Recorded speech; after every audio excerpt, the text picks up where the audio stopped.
নমস্কার, আমি বোধসত্ত্ব খান চলে এসেছি সহজ শেয়ার বাজারের আরেকটি নতুন এপিসোড নিয়ে। প্রিয় বন্ধুরা, আশা করি সবাই ভালো আছেন এবং সুস্থ আছেন। অবশেষে বাজারে একটা রিলিফ র্যালি এলো, এটা বলা যেতে পারে। যে কারণে রিলিফ র্যালি বলা, কারণ আজকে প্রায় সমস্ত সেক্টরেই র্যালি এসেছে। কেবল অতি দুটো গুরুত্বপূর্ণ সেক্টর, সেটা কিন্তু মানুষকে ক্রমাগত ভাবিয়ে চলেছে। একটা হচ্ছে ইনফরমেশন টেকনোলজি এবং 2 নম্বর হচ্ছে ফাস্ট মুভিং কনজিউমার গুডস, যেটা দুটোই আজকে নেগেটিভে বন্ধ হয়েছে।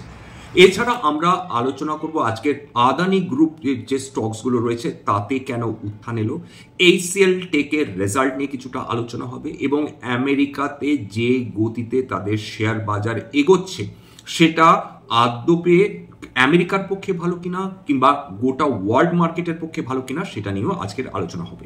প্রথম কথা বলে নেওয়া যাক যে আজকেরও কিন্তু আমাদের যে ডলার এবং রুপির যে সম্পর্ক সেটাতে খুব বেশি চেঞ্জ হয়নি।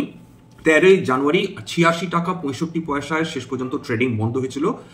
প্রতি ডলার ট্রেড করেছিল 13 জানুয়ারি 86 টাকা 65 পয়সা এবং আজকে মিড মার্কেটে ডলার ট্রেড করছিল 86 টাকা 64 পয়সা, অর্থাৎ 1 পয়সা নেমেছিল। যেটা বলা যেতে পারে যে এইভাবে ক্রমাগত যদি ডলারের উত্থান হতে থাকে সেটা কিন্তু সত্যি সত্যি চিন্তার ব্যাপার। কারণ তার সঙ্গে সঙ্গে আজকের যে তথ্যের কারণে শেয়ার বাজার রিলিফ পেয়েছে সেটা কিন্তু সিপিআই ইনফ্লেশন ডেটা বা consumer price index inflation data, যেটা কমেছে নভেম্বর 2024-এর তুলনায়। ডিসেম্বরে যে ডেটা এসেছে সেখানে রুরাল ইনফ্লেশনও কমেছে কিছুটা হলেও, আরবান ইনফ্লেশনও কমেছে কিছুটা কম, এবং সেটা সার্বিকভাবে কিন্তু ভারতীয় শেয়ার বাজারকে স্বস্তি দিয়েছে। যদিও আমেরিকাতে যেটা চলছে সেটা চিন্তার কারণ হয়ে দাঁড়িয়েছে, কারণ আগের দিনই আলোচনা করেছিলাম যে আমেরিকার যে স্টকসগুলো সেটা ধীরে ধীরে অত্যন্ত এক্সপেন্সিভ হয়ে রয়েছে। এর আগের এপিসোডগুলোতে আমরা আলোচনা করেছিলাম যে বর্তমানে যে আমেরিকান প্রশাসন রয়েছে তারা কেবল বাজেটকে উপেক্ষা করেছেন তা নয়, বাজেটের ডেফিসিট 30%-এরও বেশি ছাপিয়ে দিয়েছেন। অর্থাৎ এই মুহূর্তে ডোনাল্ড ট্রাম্পের তিনি 20 তারিখে এসেও আমেরিকান অর্থনীতির জন্য নতুন কিছু করতে পারবেন কিনা সামনের 3 মাস সেই ব্যাপারে সন্দেহ রয়েছে। কারণ 30% যখন আমেরিকান বাজেট ঘাটতিতে চলছে সেখানে ডোনাল্ড ট্রাম্পের কোনো কিছু অতি আশ্চর্য করে ফেলবেন এমনটি ভাবা কিন্তু উচিত নয় এইটা। এবং আমেরিকান এটা ট্র্যাডিশনালি দেখা গেছে যে আমেরিকান মার্কেট যখন ভালো করে, আমেরিকান অর্থনীতি যখন ভালো করে, তখন কিন্তু ভারতীয় অর্থনীতি সেই অর্থে ততটা ভালো করতে পারে না।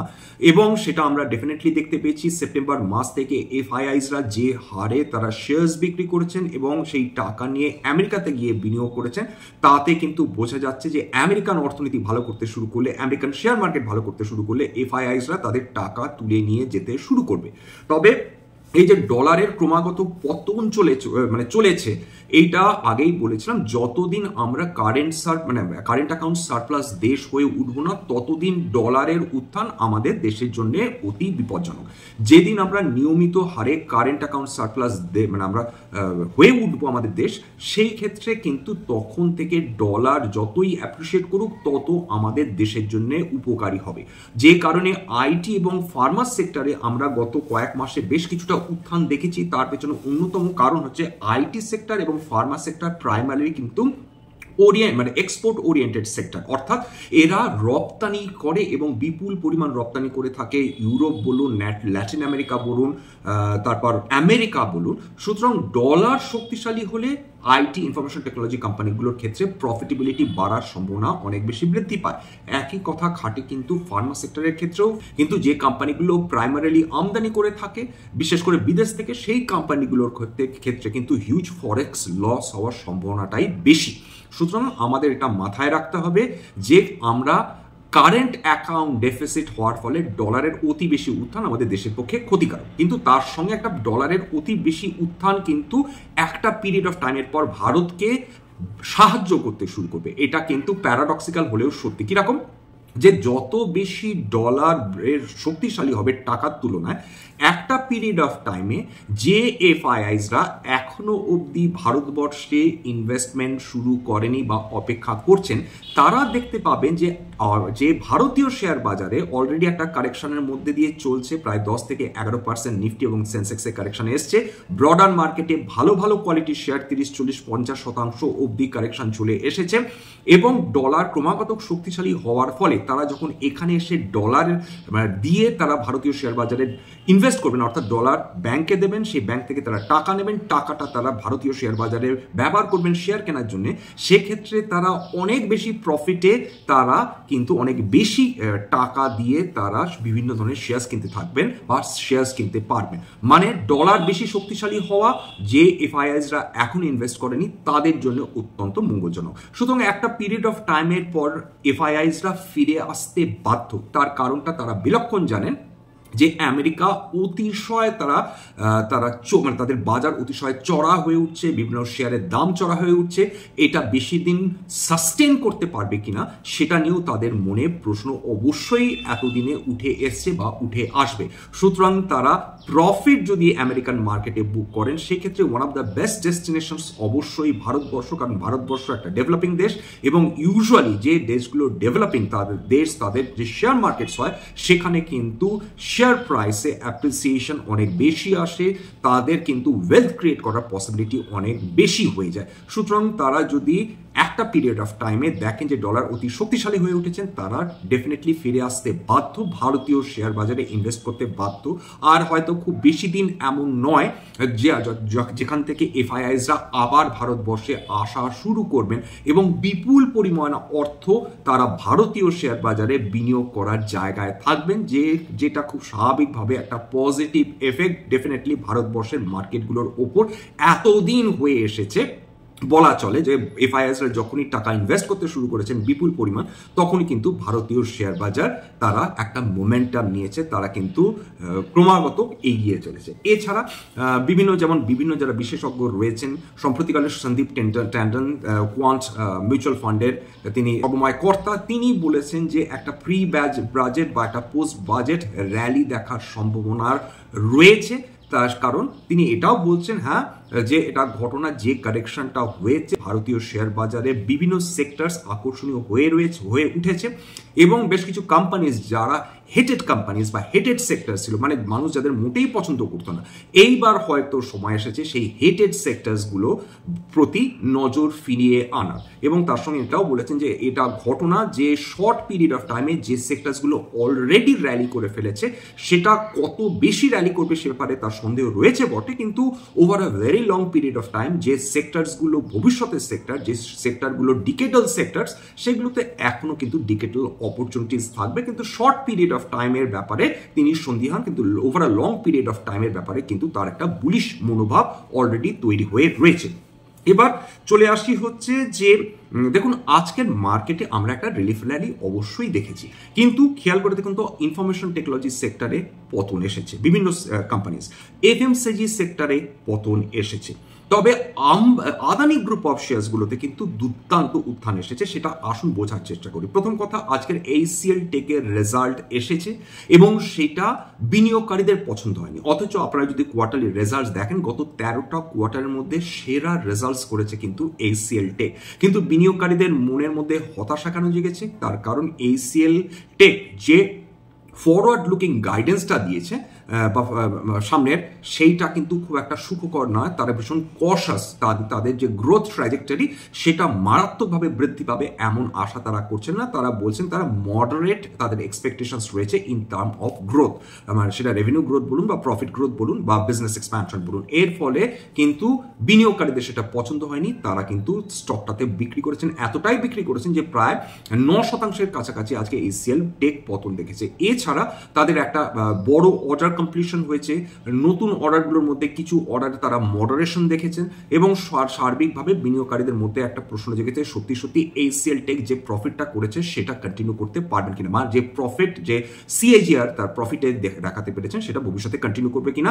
এই ভাবনা থেকে কিন্তু এইচসিএল টেকের শেয়ার আজকে পতন এসেছে, যদিও বা তাদের রেজাল্ট 13 কোয়ার্টারের মধ্যে কিন্তু সেরা কোয়ার্টার ছিল in terms of profitability. Obviously HCL টেকে যদি অন্যতম বড় কোম্পানি নিফটি 50 কোম্পানি যদি হেন পতন আসে, খুব স্বাভাবিকভাবে অন্যান্য যে ইনফরমেশন টেকনোলজি কোম্পানিজগুলো রয়েছে তার উপর প্রভাবটা পড়েছে এবং তার ফলে অন্যান্য স্টকস ইনফরমেশন টেকনোলজি স্টকসগুলোতে কিছুটা প্রফিট বুকিং ডেফিনেটলি মানুষজন করেছে।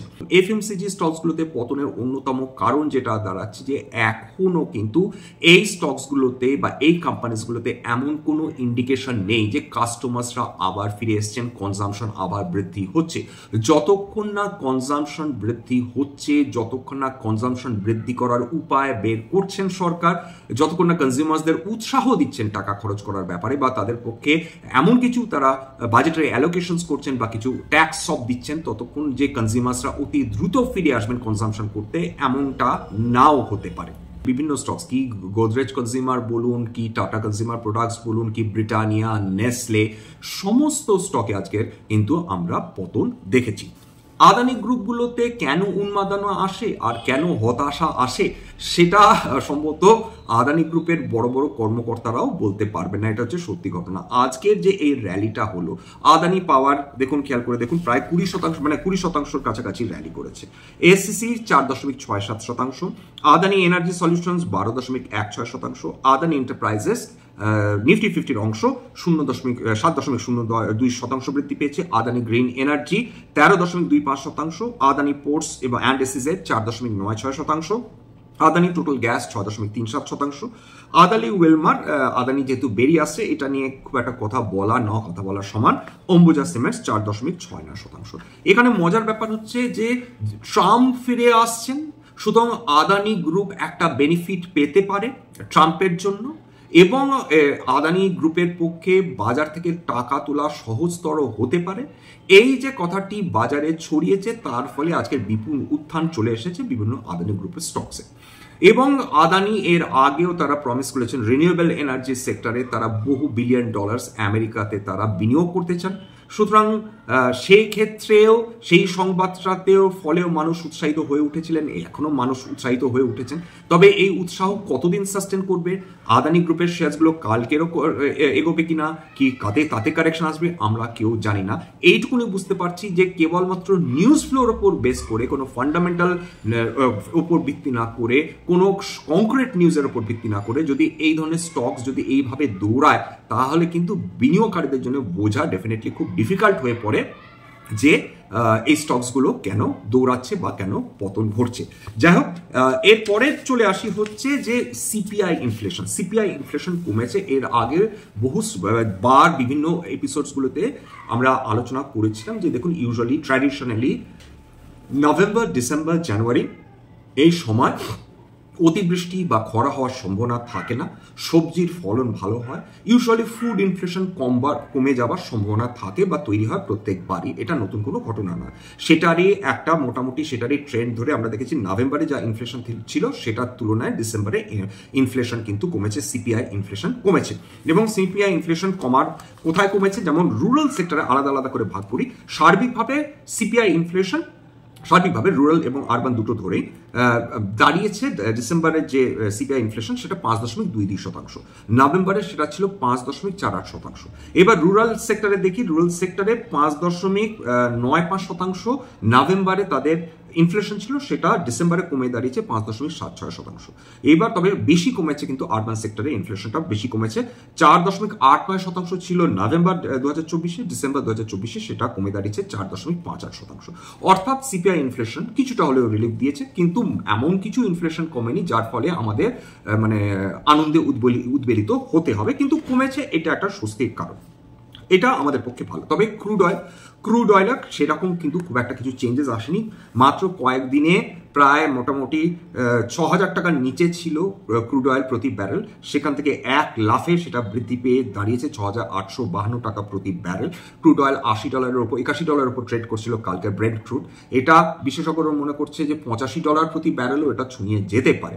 এবং তার অন্যতম কারণ হচ্ছে আবার আমেরিকার যেটাকে বলে অতি পাকামি, তারা রাশিয়ার যে অয়েল ট্যাঙ্কার্সগুলো রয়েছে বা ক্যারিয়ার্সগুলো রয়েছে তার উপর তারা নতুন করে নিষেধাজ্ঞা, মানে এই যে জো বিডেন যে প্রশাসন রয়েছে, তারা যে করে হোক কেমন জানি মনে হচ্ছে ট্রাম্পকে যতখানি বিপদে ফেলা যায় তারা চেষ্টা করে যাচ্ছেন।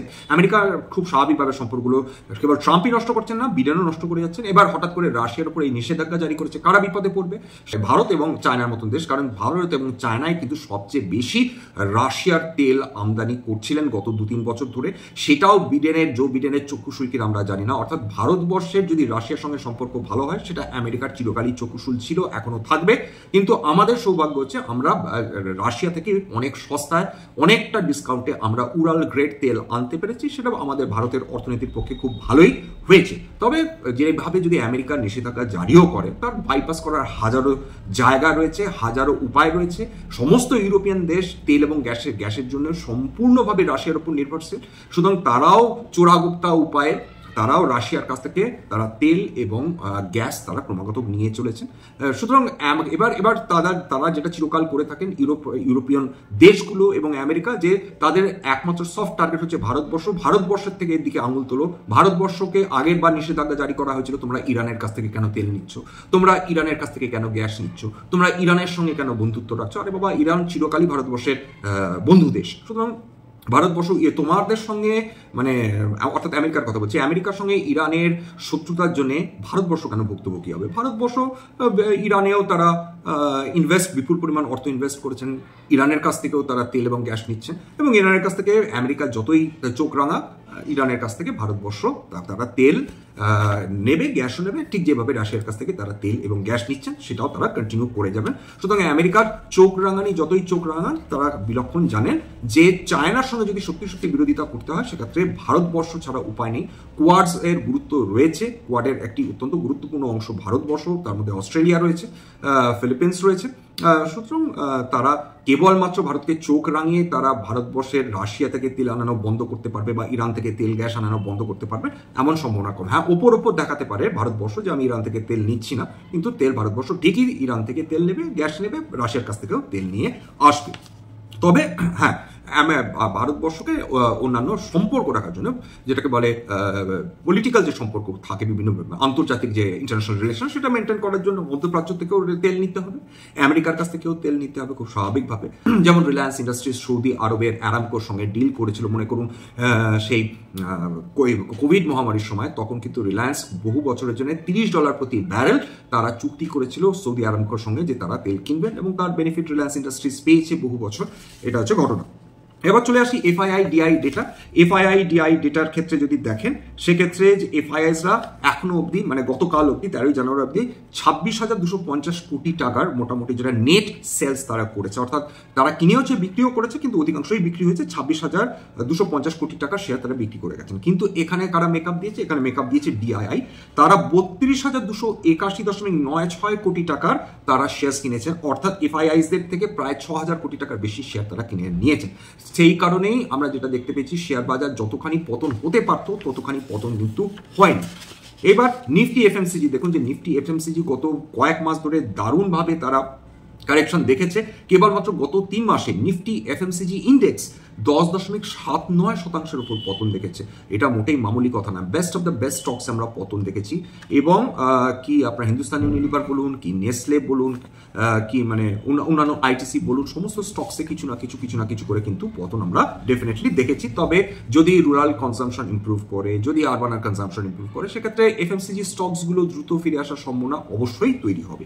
এবার চলে আসি, দেখুন আজকের IT স্টকসগুলোর মধ্যে কোথায় আর কিরকম পতন হয়েছে। কোফর্জ 1.3% পতন, L&T টেকনোলজিস 3.02% পতন, পারসিস্টেন্ট সিস্টেমস 2% উপর পতন, TCS 1.35% পতন, ইনফোসিস 1.13% পতন, LTI মাইন্ডট্রি 4.62% পতন, ACL টেকের কথা তো বলেইছি 8.84% কাছাকাছি পতন। সেক্টরাল ইন্ডাইসেস গুলোতে দেখলে বুঝতে পারবেন যে নিফটি ইন্ডেক্স নিফটি IT 2% উপর আজকে পতন হয়েছে, BSE FMCG 1% উপর পতন হয়েছে। তবে কারা আজকে আবার দুরন্ত ফিরে এসেছে, BSE মেটাল 3.5% উপর উত্থান, তারপর নিফটি অটো 2% উপর উত্থান, BSE মিড ক্যাপ 2% উপর উত্থান, BSE স্মল ক্যাপ 1.6% উপর উত্থান। নিফটিকে ব্যাংকও রিলেটিভলি ভালো করেছে, 1.43% আজকের উত্থান দেখেছে। BSE ক্যাপিটাল গুডস 1.65% উত্থান। এবার আসুন দেখে নিই যে কোন স্টকসগুলো খুব ভালো করেছে। আদানি গ্রুপের শেয়ারসগুলো নিয়ে অলরেডি আলোচনা করেছি, সেগুলো বাদ দিয়ে বলি। পিরামল এন্টারপ্রাইজেস 7.96% উত্থান। বন্ধন ব্যাংক অনেকদিন পর মানে একটা দারুণ বৃদ্ধি পেয়েছে, 7.37% বৃদ্ধি পেয়েছে। পাওয়ার ফিনান্স কর্পোরেশন 7% উপর বৃদ্ধি। এছাড়া Vodafone Idea, REC, Indus Tower, Biocon 6 থেকে 7% মধ্যে বৃদ্ধি। BSE Limited, Indian Bank, SAIL, JSW Energy 5 থেকে 6% মধ্যে বৃদ্ধি হয়েছে। যে স্টকগুলোতে মারাত্মক পতন এসছে তার মধ্যে ইউনাইটেড স্পিরিটস 5% উপর পতন। আজকে গোটা মানে অ্যালকোহল সেক্টরটাই একটু দুর্বল ছিল। এলটিআই মাইন্ডট্রি তো আলোচনা করেছি 4.5% উপর পতন। এছাড়া Hindustan Unilever, Angel one, L&T technologies 3% উপর পতন। অথচ এঞ্জেল ওয়ান ভালো রেজাল্ট করেছে, খারাপ করেছে এরকম বলা যায় না। এছাড়া doctor Lal's Path Lab, Persistent Systems, Apollo Hospitals, Oberoi Realty, Macrotech Developers, Titan company, Max Financial, Godrej Consumer, Bata India 1.5 থেকে 2% মধ্যে পতন এসেছে। যাই হোক, এখানেই শেষ করছি। সবাই ভালো থাকবেন, সুস্থ থাকবেন। স্ট্যান্ডার্ড ডিসক্লোজার যে কোম্পানিগুলো নিয়ে আজকে আলোচনা করলাম, হতে পারে তার মধ্যে কয়েকটা কোম্পানিতে আমার বা আমার পরিবারের বিনিয়োগ থাকলেও থাকতে পারে। ভবিষ্যতে যদি নতুন করে কিনি বা বিক্রি করি, আগাম বিজ্ঞপ্তি দিয়ে কিনতে বা বিক্রি করতে পারবো না। স্ট্যান্ডার্ড ডিসক্লেমার, এটা কেবলমাত্র একটা এডুকেশনাল চ্যানেল, বাঙালি বিনিয়োগকারীদের ইনভেস্টার অ্যাওয়ারনেস বৃদ্ধির জন্য। এখানে কোনো ধরনের কোনো শেয়ারের buy sell recommendation, suggestion, advice বা ইনফ্লুয়েন্স করা হয় না। এবং আমার কথা শুনে যদি আপনারা কোনো ধরনের শেয়ারের বাই সেলের সিদ্ধান্ত নেন, সেক্ষেত্রে আপনারা ক্ষতির মুখে পড়তে পারেন। সুতরাং সবসময় একজন সেবি রেজিস্টার্ড ইনভেস্টমেন্ট অ্যাডভাইজারের পরামর্শ নেওয়ার চেষ্টা করবেন। সেক্ষেত্রে আপনারা উপকৃত হলেও হতে পারেন বা নিজের ডিউ ডিলিজেন্স করার চেষ্টা করবেন। এবং যেটা সবার শেষে বলে থাকি, যে যদি এই ধরনের এপিসোডস আপনাদের ভালো লাগে, প্লিজ একটা লাইক দেবেন। বহু মানুষ দেখেন কিন্তু সাবস্ক্রাইব না করে চলে যান। যদি আপনারা সাবস্ক্রাইব করেন, আমরা খুব উপকৃত হই। এবং সবার শেষে যদি এই ধরনের এপিসোড সত্যি মনে হয় আমাদের বাঙালি ভাই বোনদের কাজে লাগবে, প্লিজ একটা নিজেদের গ্রুপে শেয়ার করে দেওয়ার চেষ্টা করবেন। আজকের জন্য নমস্কার।